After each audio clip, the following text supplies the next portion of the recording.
Bonjour, bienvenue, vous êtes sur PayTurDolaire.tv, nous sommes au mois d'octobre et avec un grand bonheur, on accueille ce matin de nombreux invités, celles et ceux qui font bouger notre pays Turdolaire, mais peut-être bien au-delà de ce pays, parce qu'on va s'écarter un petit peu dans quelques instants avec nos invités. Merci Mélas d'être avec nous ce matin, bonjour. Bonjour Pascal. En costume cravate aujourd'hui. Correct, on a Avec des invités de marque. Et c'est-à-dire La liste est longue, j'ai même mis des notes aujourd'hui. Alors dans ma rubrique Tempo, on va commencer par celle-là, Noblesse oblige, j'aurai Franco Delangelo, un super musicien qui vient de sortir un album. On aura également dans le cadre du festival de jazz de Saint-Amarin Maurice Heidman, faut-il encore le présenter, en tout cas le festival semblerait-il fonctionne bien, on en est à la 8e édition. On aura également le groupe Fire Rise avec 3 rockeuses exceptionnelles venues de loin et avec un beau parcours en perspective. Un instrument insolite aussi, je sais pas le nom, je crois que c'est un truc le brachet ou le brequet, enfin l'instrument paraît aussi compliqué que le nom et c'est Karl Franz Grindorch qui nous le présentera aujourd'hui. Et on poursuivra avec Mireille Salva qui nous parlera d'histoire d'eau, j'en dis pas plus. Et pour conclure, on a également aujourd'hui avec nous Arnaud Viry qui va nous parler d'urticaire. Non, pas du tout. Pas du tout. Ça dirait bien, non? Et au théâtre aussi. Et au théâtre, bien sûr, Armand Laurent qui va nous parler des prochains ou du prochain grand spectacle qui aura lieu à la Grange Burclay à Masevaux. Un lieu, bien sûr, à fréquenter à tout moment. Ok, merci Mélas pour toutes ces précisions. C'était le pitch du mois d'octobre et je vous propose d'accueillir notre invité du jour qui est Franco.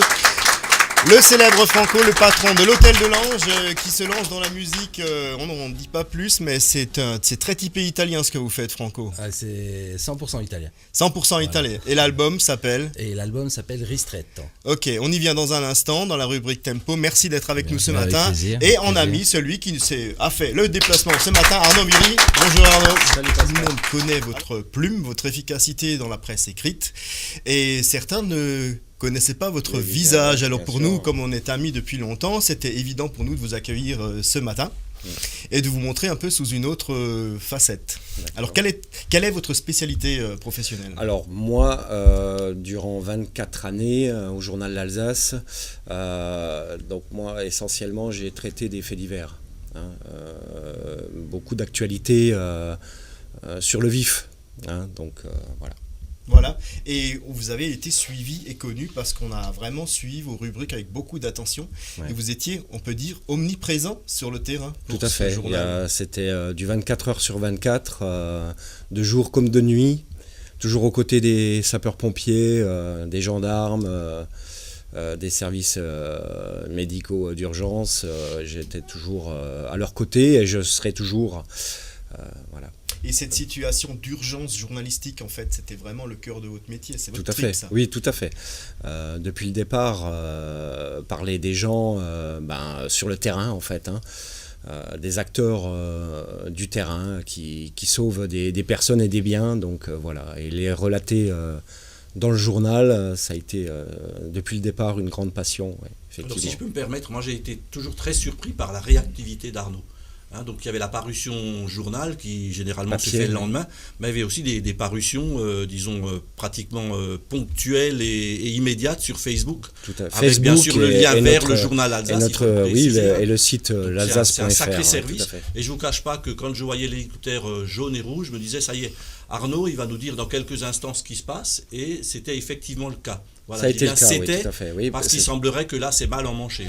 Donc, on le déplore tous. Et tout à fait, oui. Voilà, oui. C'est un phénomène urticant.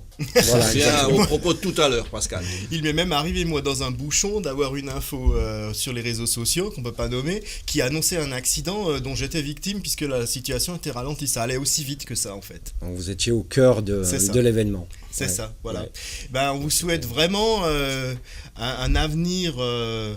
identique à ce que vous savez faire, ce que vous voulez faire en fait, c'est votre moteur, c'est l'urgence journalistique en fait. Tout à fait, il y a des projets qui sont pour l'instant un petit peu en attente, mais je compte bien rebondir.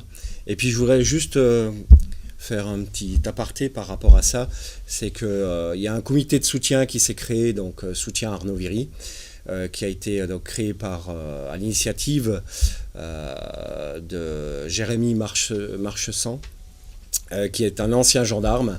Et donc pour me soutenir, et donc je voudrais remercier un peu tous les Facebookiens qui se sont connectés et qui me soutiennent là jusqu'à présent. Là. Voilà, on a parlé à demi-mot de ce qui arrive à Arnaud Viry. Moi, je propose à tous ceux qui s'intéressent à des situations délicates et injustes de se rendre sur Facebook, on peut le dire. Et il y a là énormément d'informations sur ce qui arrive et on espère que ça aidera. En tout cas, Arnaud, on a hâte de vous revoir sur un média. Oui, tout à fait. Merci oui. d'avoir été avec nous ce matin. Merci beaucoup. Et vous avez tout notre soutien. Merci. Merci. Merci à vous. On se retrouve dans un instant pour le début de cette émission. Bienvenue au mois d'octobre. Vous êtes sur Pays Tour de l'air TV. A tout de suite.